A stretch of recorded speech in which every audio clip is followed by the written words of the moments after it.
So if wisdom or insight or understanding, especially of interconnectedness, brings us to a kind of natural expression of loving kindness, because how could it be otherwise? We're just responding to a very direct perception of how connected our lives are, how what we do matters, and what others do will ripple out as well. There are also certainly ways of very purposefully experimenting with the qualities of loving kindness and compassion and sympathetic joy, so that I see it almost like stretching. It's an intentional movement outside of the normal way we hold things, to have a greater sense of possibility, actually, in what we do. So everything in that sense rests upon attention. How do we pay attention? What do we pay attention to? Who do we pay attention to? Because that responsiveness of the heart will follow the modulation of the quality of attention. So how do we pay attention? So often our attention clearly is quite fragmented. It's divided. We're having a conversation with somebody, but actually we're thinking about the next 50 emails we need to send, or the person we'd actually rather be talking to than the person we're talking to. We're all over the place. Or, as is typical, our attention flows back to the past, it flows to the future. It could be extremely self-preoccupied. I think of the Dalai Lama's beautiful statement where he said, "I've never met anyone I consider a stranger. I've never met anyone I consider a stranger." And really, if we're honest about how we tend to meet somebody, often we hardly notice them. It's all about me. How do they like me? Do they like me more than they've ever liked anyone ever before? Oh no, they hate me. I said something really stupid. It's awful. Can I get rid of this person? So it's so rare to be quite fully present, and yet that sense of things really is like a gift of love. I can remember a friend many years ago going to Sikkim to visit then the 16th Karmapa. Of course, was an extremely renowned and powerful figure. And my friend came back to India, where we were living, and he said that the Karmapa greeted him as though his arrival was just about the most important thing that had ever happened to the Karmapa in his life. And he did that not through great pomp and circumstance or grandiose flourishes. He did that by paying absolute, complete attention to him. So my friend said the subjective experience of that was one of feeling completely loved. So how do we pay attention? How present are we? How wholehearted are we? Are we really listening? Are we really paying attention in that full way? Clearly, this is a great possibility for us.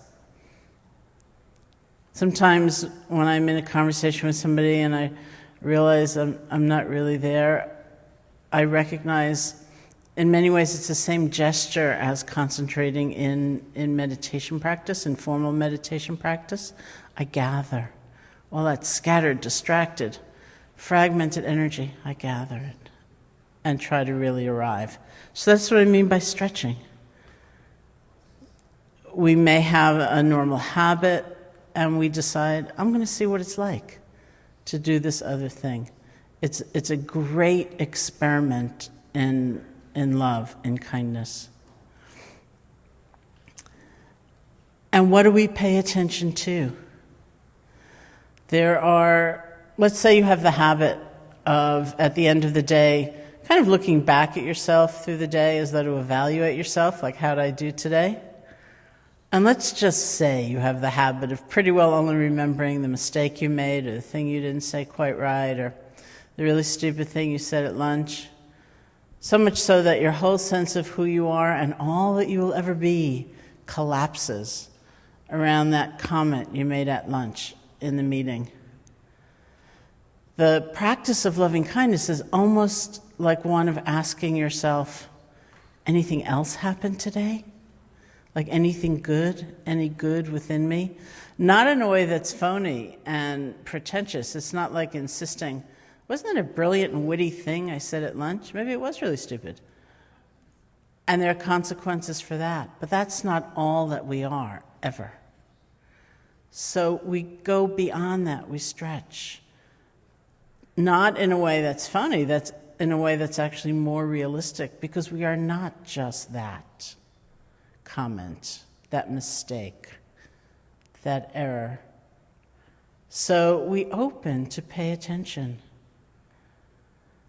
We look for the good within ourselves. We look for the good within others, even if that good is just the narrowest sliver.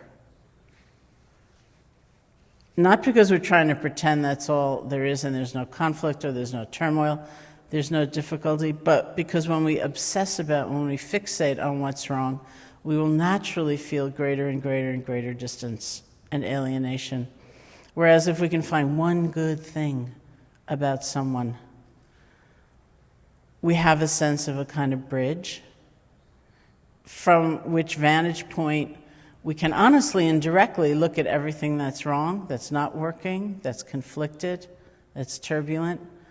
But it's almost more like a sense of standing side by side rather than having this vast gulf, rather than having them be the other with no connection to ourselves. So this is a very, in Theravada Buddhism, this is a very classic reflection, to look for the good in someone. And I first started practicing it directly when I was in Burma. I went to Burma in 1985 to do intensive loving-kindness practice, and this was part of the early instruction. Think of different people in your life, different relationships, and see if you can find like even a little bit of good in them, even someone you don't like, even a difficult person or an enemy. So my very first thought was, I'm not going to do that. I thought, that's what stupid people do. They go around looking for the good in everybody. I don't even like people like that. But as I tell the story, I was very far from home. I was in a Burmese monastery. And the nature of the teacher-student relationship in a very traditional culture like that is not one where the teacher suggests you do something and you say, I don't feel like it, or show me why I have to. It's like you do it. And so I tried it. And it was actually quite remarkable. It worked in exactly the way it was said to work. Not that I got all stupid and confused and couldn't tell right from wrong, but it was just different in terms of my sense of a connection to somebody. I even thought of somebody whose actions I really didn't like. I found him really quite obnoxious, a person. I think very reasonably so. And then I had this memory. I remembered once having seen him do this extraordinarily generous and kind action toward a person we both knew.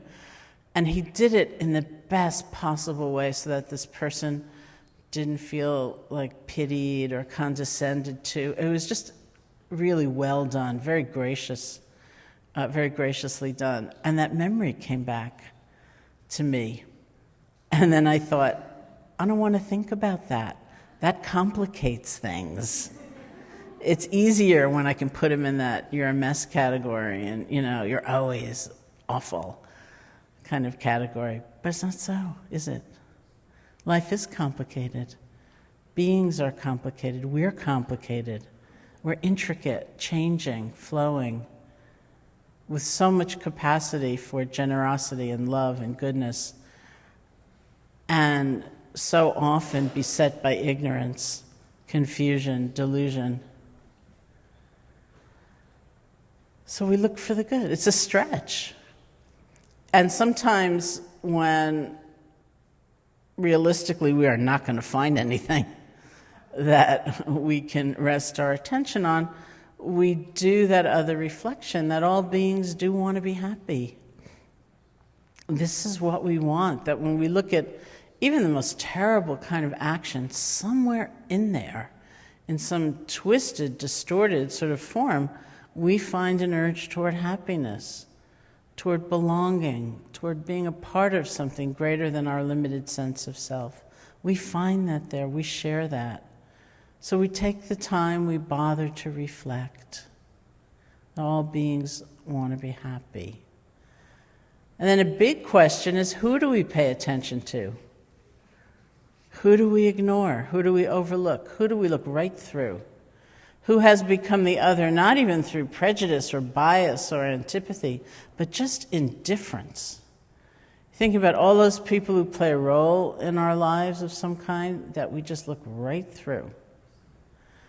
I have a friend who just wrote a book, and he used to live, I live in Massachusetts, but I have a little sublet apartment in New York City, and he used to live in that very same neighborhood in Manhattan. He's since moved, but in his book, he talked about going into a corner store, so I knew exactly which one, because it was the same corner, that I walk by and sometimes go in the store. So he talked about going into the corner store and having that kind of reaction to the woman who's often working there, like she was an object. He said that he realized that as far as he was concerned, she could have been a cash register with arms, which I thought was a great phrase.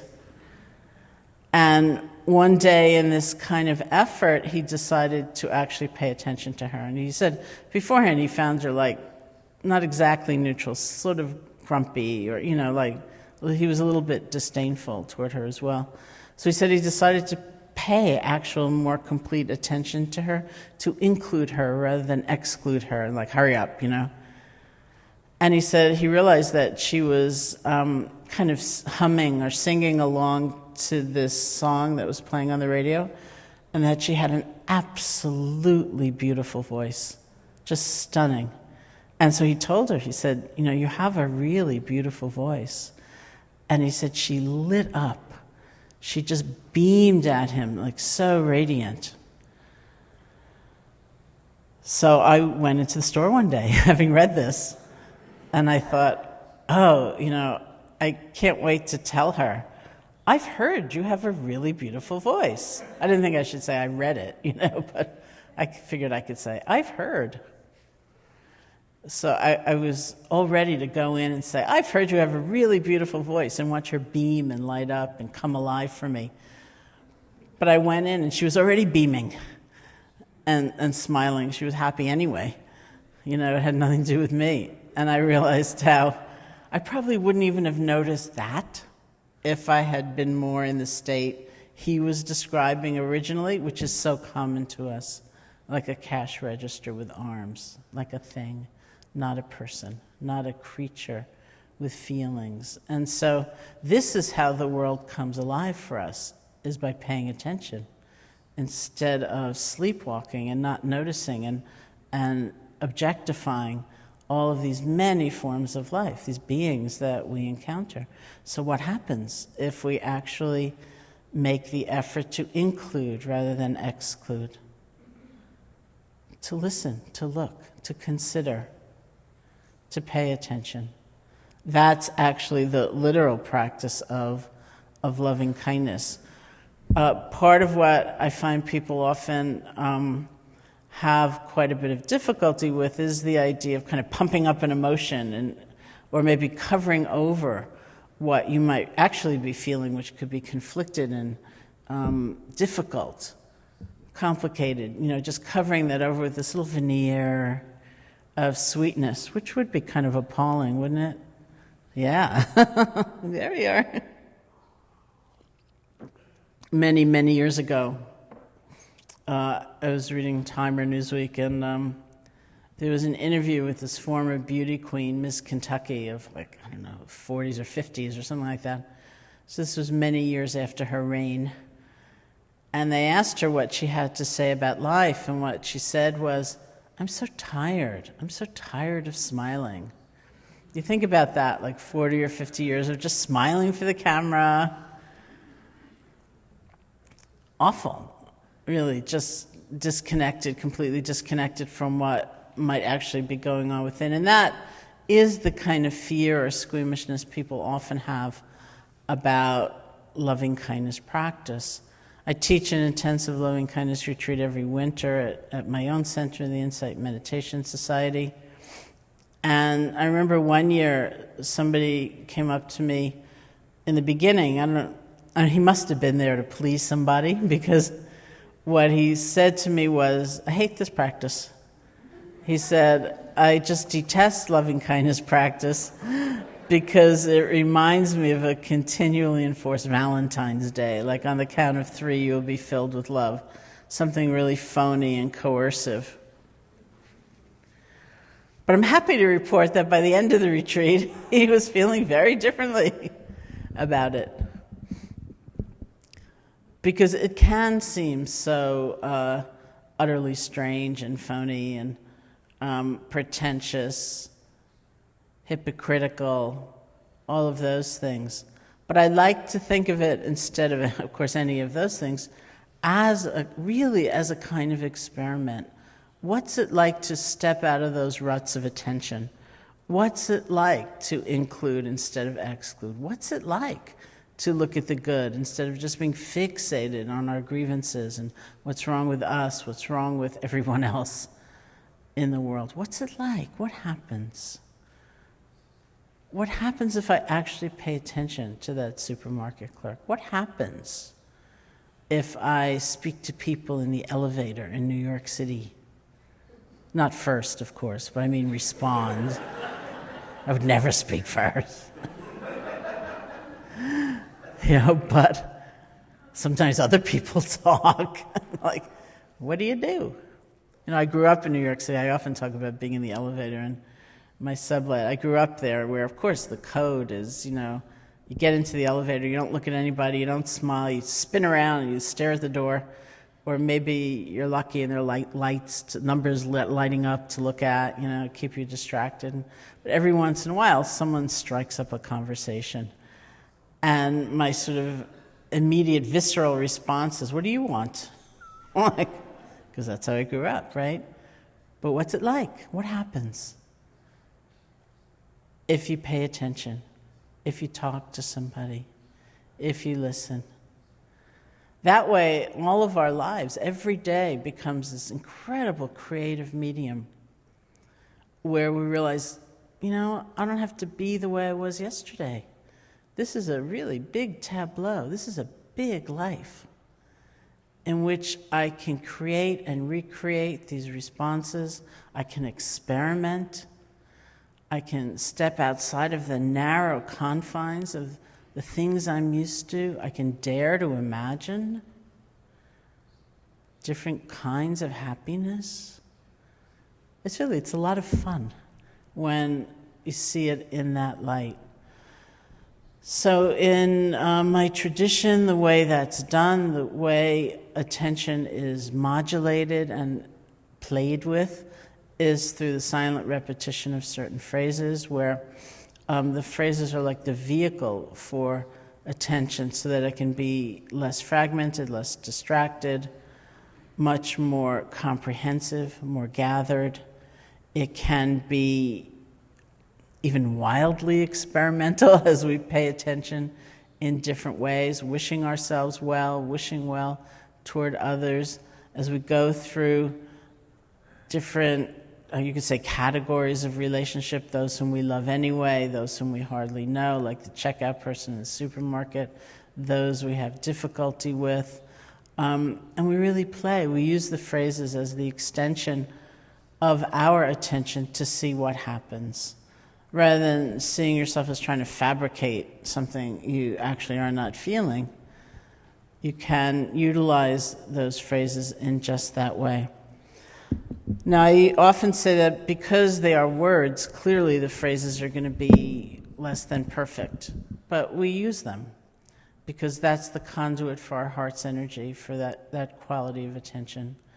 We settle on a certain set of phrases that do express some kind of wish for ourselves and for others. The practice of loving kindness is most likened to a practice of generosity. It's like generosity of the spirit. And like any practice of generosity, the motivation is going to be really very important. Do we offer loving kindness, as I said yesterday, really almost as a kind of attachment? Like, may you be happy. Well, let's see, I've only got until 1 o'clock today, so may you be happy right away so I could fit in someone else tonight. Or may you be happy in this precise way. Or can it be like a freely given gift? I remember years ago, it was actually the year that I went with a group of people to India and Nepal and met Tsoknyi Rinpoche for the first time. Along the way, we had gone through India and seen various teachers and gurus as we made our way up to Nepal. And one of the people in that trip was this young man. And when we came back to the States, at one point he said to me, I'm thinking about bringing my father to India and going to this one particular city and having him meet this one guru there. And he said to me, what do you think? And I thought about it, and then I said, I don't think that's such a good idea. India has so many extraordinarily beautiful places, and that town is not one of them. And he probably won't like it. And the season you want to go is going to be really hot, and he may hate the food. His father had never done anything like that before. I said, he'll probably hate the food, and he could get sick, of course, and there'll be bugs. And not only that, you really have to admit, the scene around that guru is a little intense for someone who's, completely unused to that sort of thing. I said, it'll probably strike him as really strange, and I don't think you should go. But he didn't listen to me, and he went anyway. And then I saw him sometime later, and I said, how was it? And he said, it was the best thing I've ever done in my entire life. My father loved India. He loved everything about India. He loved the food. He loved the city. And not only that, he loved the guru. He loved the scene around the guru. And not only that, he decided to become a disciple of the guru.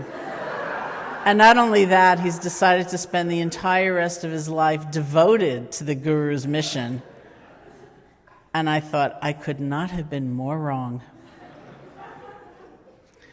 But what is the most important thing in that moment? My feeling about shouldn't have worked out, really, or the fact that they were happy, right?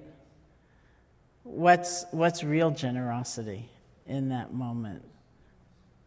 So what do we actually want? Can our offering of kindness be a freely given gift without all those strings and expectations and demands, and you better listen, and you better have a wretched time in India because I predicted that, or, you should do this, do that. That's what's possible for us, is for loving kindness and compassion to be a kind of freely given gift. That's what we practice for.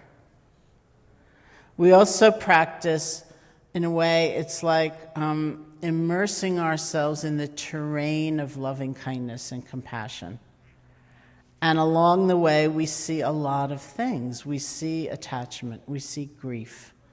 We see that state of overwhelm. We see despair. We see the ways we feel we have nothing to give. We have nothing to contribute. We see so many things, and that's part of what makes that practice very rich and very real. Instead of just being like Ms. Kentucky, this kind of superficial overlay of a very phony smile, it's a powerful exploration of that terrain. So we go through all kinds of different things. And even though we may not literally, in an analytical way, be asking ourselves these questions, we confront. Where's the balance between loving kindness for ourselves and loving kindness for others? What does it mean to have tremendous compassion for someone and to realize I cannot fix it? I can't make it so. in some way. What does it mean? Where are those boundaries? What does true generosity look like in this moment, in this context, in this time? So that's the terrain that we enter. There's a lot that unfolds, even as we use simple tools like the repetition of the phrases through an extension of different categories of beings. A tremendous amount will come up and be revealed and challenging us and all kinds of different things, which makes it an actual practice.